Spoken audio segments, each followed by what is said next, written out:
Let me ask you something. When was the last time you told someone about your problems? Maybe you were looking for advice, maybe you just needed to vent. But be honest, did it actually help? Or did it just make you feel stuck, frustrated, or even worse, ignored? The truth is, most people don't care as much as you think they do. Not because they're bad people, but because they have their own problems, their own struggles, their own battles to fight. And every time you unload your problems on them, you're not getting closer to a solution, you're just reinforcing the problem. So today I want to challenge you. I want to shake up the way you think about struggle, about setbacks, and about the way you handle adversity. Because the people who rise, the ones who succeed, they don't waste time complaining. They take action. And that's exactly what I want to help you do today. Most people walk around every single day carrying their own invisible weight. They have bills to pay, relationships to manage, health concerns, career struggles, personal insecurities, and 100 other things running through their minds at any given moment. Their attention is already spread thin, their emotional bandwidth is limited, and when you bring your problems to them, you're asking them to carry an extra load, one that they may not have the capacity for. It's not that people are cruel or heartless, it's just that life is demanding and everyone is trying to keep their own head above water. Think about it. How often do you stop and truly think about someone else's problems when you're dealing with your own? How often do you drop everything to help someone solve a situation that has nothing to do with you? Exactly. It's not that you don't care, it's that you have your own set of challenges, just like everyone else. Now, imagine someone who constantly talks about their struggles. They go on and on about how life is unfair, how they've been wronged, how nothing ever works out for them. At first, people may offer some sympathy, a few words of encouragement, maybe even some advice. But over time, what happens? People start to distance themselves. They stop listening, they stop responding, because no one wants to be around someone who is always drowning in their own negativity. Even the most well-meaning friends and family members can only take so much. The reality is, no one will ever care about your problems as much as you do. It's not their responsibility, it's yours. Some people might nod and listen for a while, but deep down they're not thinking about how to solve your problem, they're thinking about their own. They're waiting for the conversation to shift.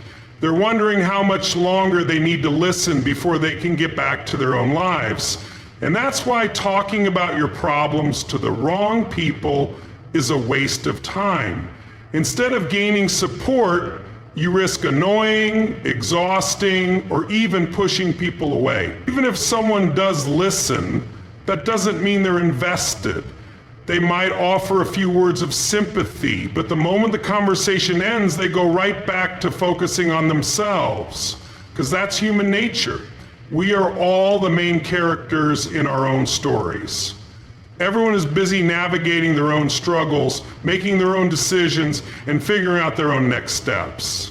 No one has time to solve problems that aren't theirs. Every time you complain, you reinforce a mindset of helplessness. You're telling yourself, consciously or unconsciously, that you're a victim of your circumstances, that life is happening to you rather than because of you. It might feel good in the moment, like releasing steam from a pressure valve, but all it really does is keep you stuck in the same place. The more you repeat the same complaints, the more you program your mind to believe that the problem is bigger than you, that you have no control, that you are powerless. Complaining is deceptive because it gives a false sense of action. When you voice your struggles to others, It might feel like you're doing something about it, but in reality, you're just talking in circles. Nothing changes, nothing improves. The problem still exists, and you've just wasted time and energy feeding it instead of fixing it. The brain doesn't distinguish between effort spent complaining and effort spent problem solving. It just knows where your focus is going, and if your focus is always on the problem, guess what? That problem grows, it becomes bigger in your mind, it takes up more space, it starts feeling impossible to overcome. On the other hand, solutions create momentum. The moment you shift from complaining to problem solving, your mindset changes. Instead of feeling powerless, you feel capable. Instead of feeling stuck, you start moving.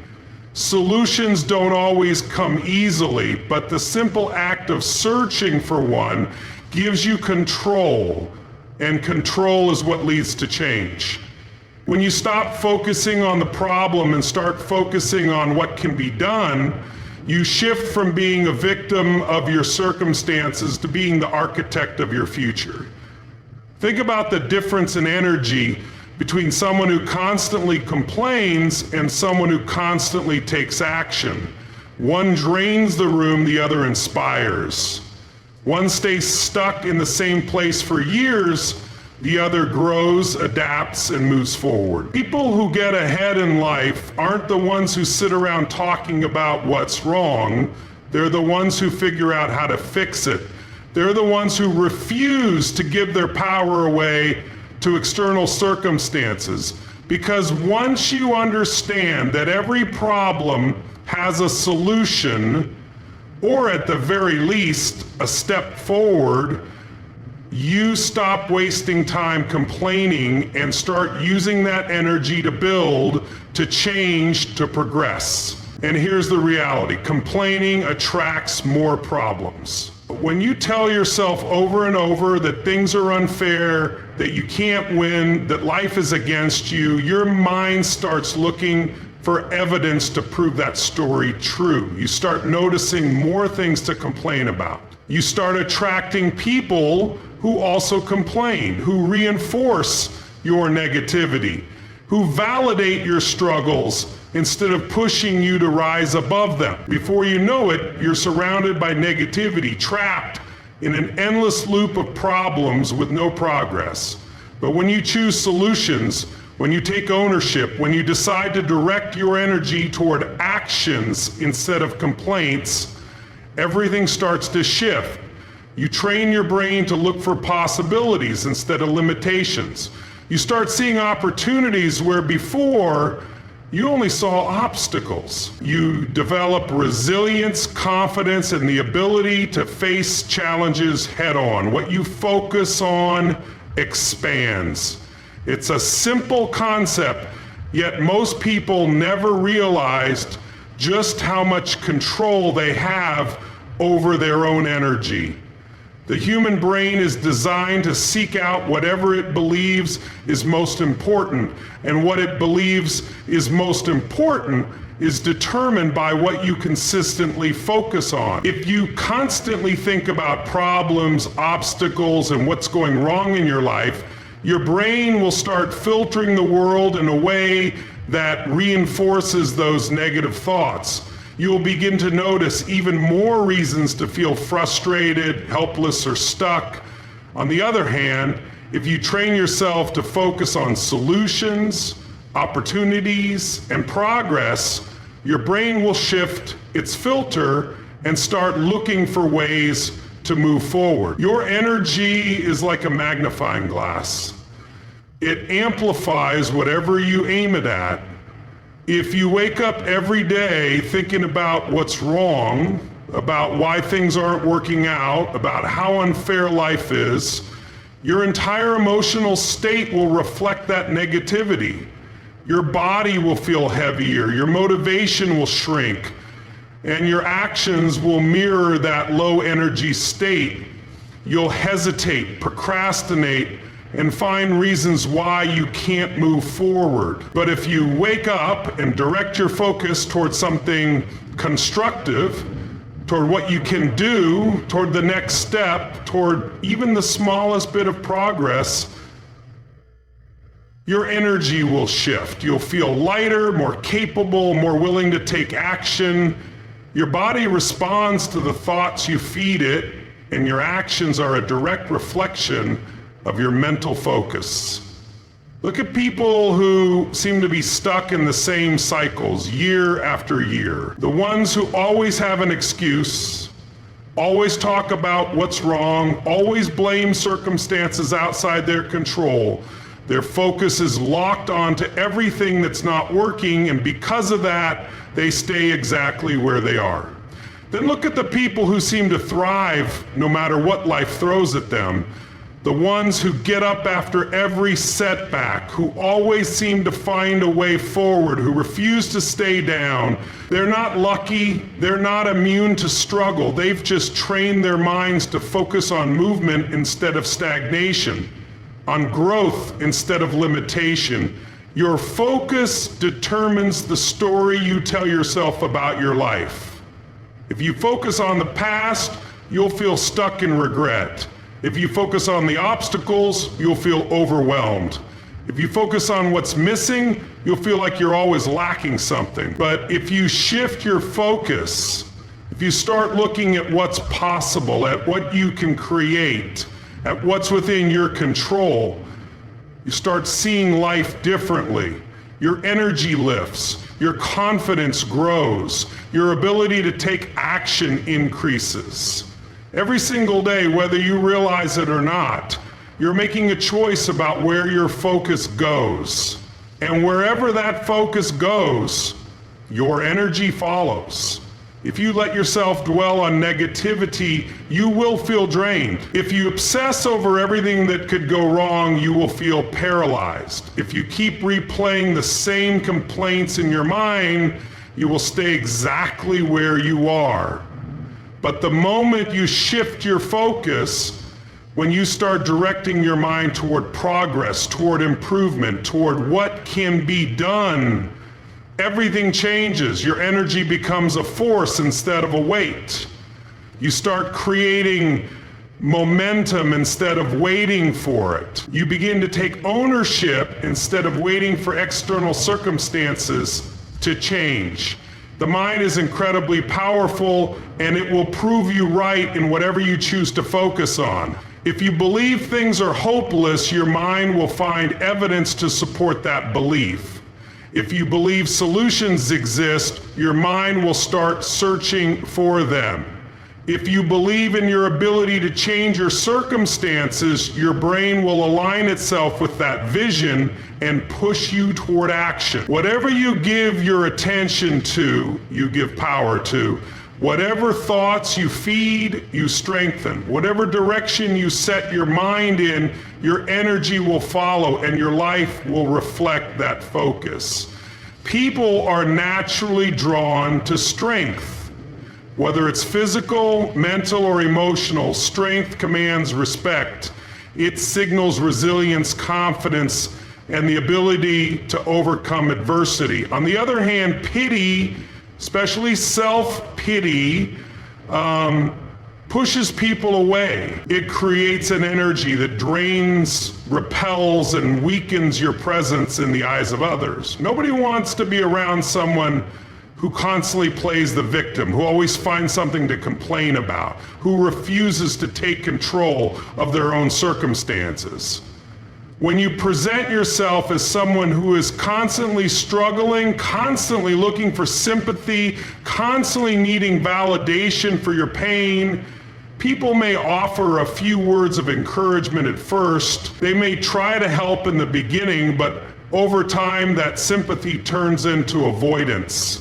They stop taking you seriously. They stop engaging because no one respects someone who refuses to take ownership of their life. Strength, on the other hand, earns admiration. When people see someone who pushes through challenges, who stands tall in the face of adversity, who doesn't break down every time things get tough, they respect that. They gravitate toward it. They want to be around it because strength is rare. and people want to align themselves with those who have it. Think about the people you look up to, the ones you admire, the ones who inspire you. Are they the ones who constantly complain, who talk about how unfair life is, who dwell on their struggles? Or are they the ones who rise above, who take action, who keep moving forward no matter what? People who demonstrate strength create influence. They become leaders even if they don't intend to be. They don't demand respect, they earn it through their ability to remain composed, to handle life's challenges without breaking down, to show resilience when others would give up. Now consider what happens when someone leans too much on others for emotional support, always seeking pity instead of solutions. At first they might get some attention, people might feel bad for them, might offer advice, might try to help, but eventually people start to notice a pattern. They realize that the person isn't looking for a solution, they're looking for constant reassurance, constant validation of their struggles. And that becomes exhausting. No one wants to carry someone else's burdens indefinitely, especially when that person refuses to take responsibility for their own growth. Over time, what started as sympathy turns into frustration, then indifference, then avoidance. Strength doesn't mean never struggling. It doesn't mean you have to pretend life is always easy or that you never feel pain. But it does mean owning your challenges instead of being consumed by them. It means choosing resilience over victimhood. It means understanding that while life may be unfair, you still have control over how you respond to it. People admire those who face adversity with determination, who don't fold under pressure, who refuse to let their struggles define them. Those are the people who gain influence, who inspire others, who command respect without ever asking for it. In contrast, when someone constantly seeks pity, they unknowingly create distance between themselves and others. People start to see them as weak, not because they have struggles, but because they let those struggles consume them. They become someone to be avoided rather than someone to be admired. No one wants to invest their energy into someone who refuses to take control of their own circumstances. Strength is magnetic, it draws people in. Pity is repellent, it pushes people away. The difference between being respected and being pitied isn't about having struggles, it's about how you handle them. Most people spend their lives chasing validation. They want to be seen, to be acknowledged, to be reassured that their struggles matter. They want others to recognize their pain, their hard work, their effort. And at first that seems reasonable. After all, isn't it human nature to crave approval, to want to feel understood? But the problem with seeking validation is that it doesn't actually move you forward. It keeps you dependent on external opinions, on whether or not people give you the response you're looking for, on whether or not they acknowledge your hardships. It puts your sense of worth in someone else's hands, making you a prisoner to what they think, what they say, and whether or not they care.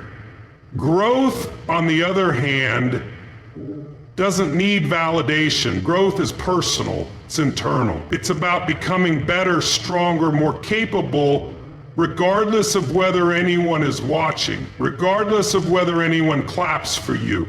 When you choose growth over validation, you stop wasting time worrying about how people perceive you, and you start focusing on what actually matters: your progress, your results, your ability to improve and overcome.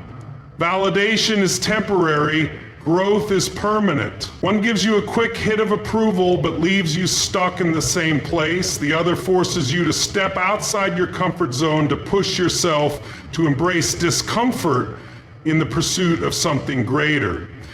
People who chase validation often fall into the trap of performing for approval rather than working for progress.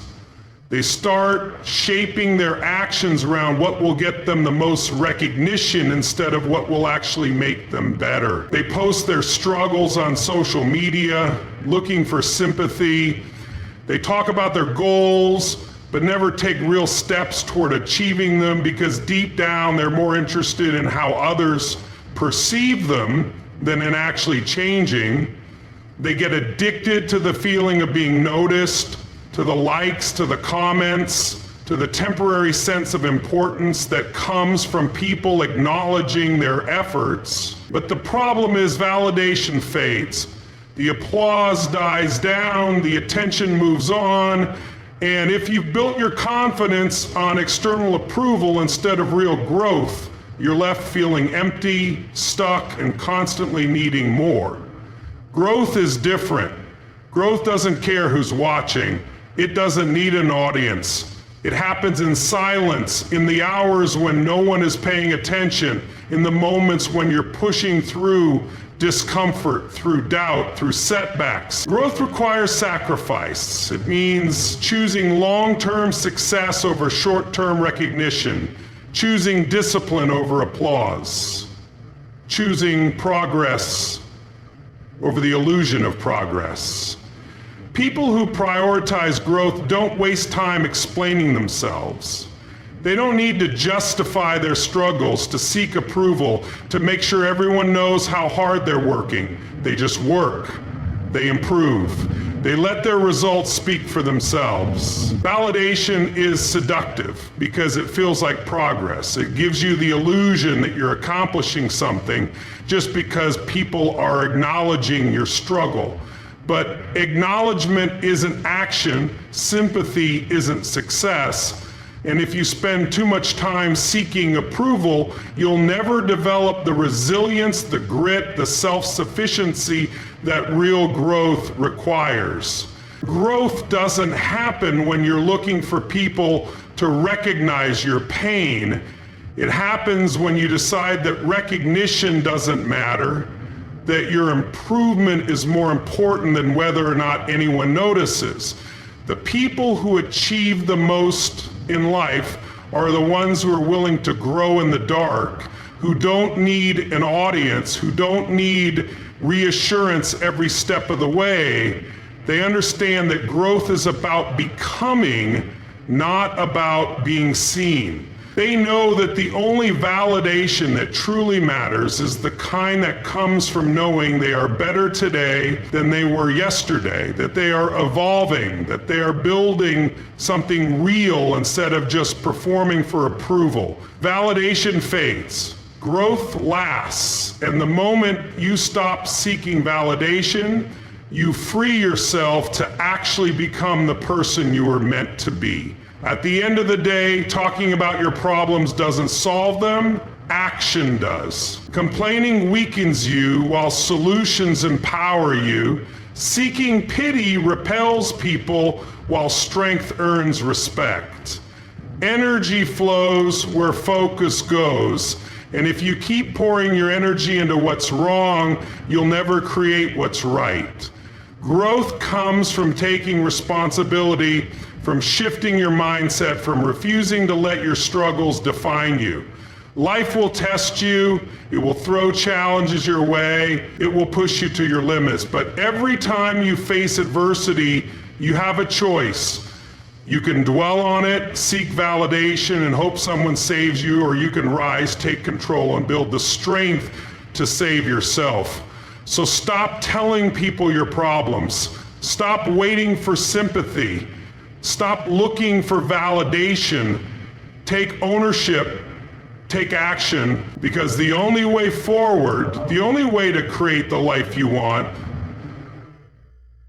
is to focus on solutions, to step into your own power, and to become the kind of person who doesn't just talk about their struggles, but turns them into fuel for success.